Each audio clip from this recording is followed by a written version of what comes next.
My 9-year-old daughter came home saying they'd had puberty lessons in school. The teacher told her that you couldn't swim during your period because discussing tampons was too scary. The teacher's attitude infuriated me, so I scheduled a meeting with her the next day. It did not go well. She insisted some things were just too frightening for children and shouldn't be discussed in a classroom. Frustrated, I walked down to the school cafeteria, where Mrs. Morales, the lunch lady, noticed my expression. "Tough crowd, huh?"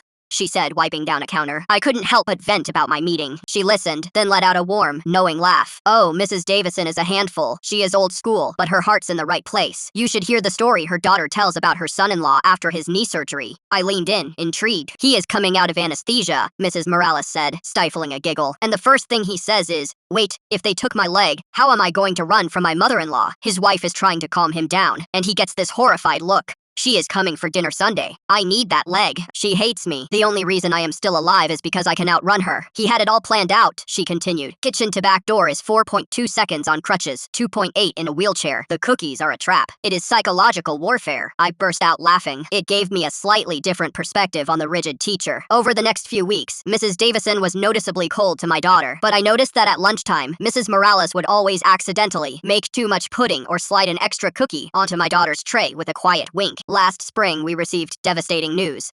The kind Mrs. Morales had passed away peacefully in her sleep.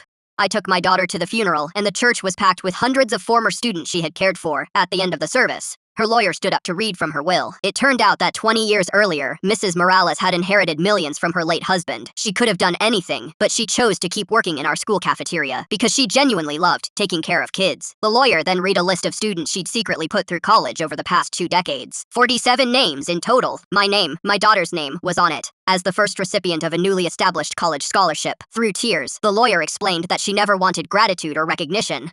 She just wanted to make sure no kid's dreams died because of money. In that moment, I looked across the church at Mrs. Davison, who was also there to pay her respects, a complicated look on her face, and I realized something. One teacher was afraid to talk about the most normal facts of life, while another, who we all saw as just a simple cafeteria lady, had spent her life teaching us all what true humanity was.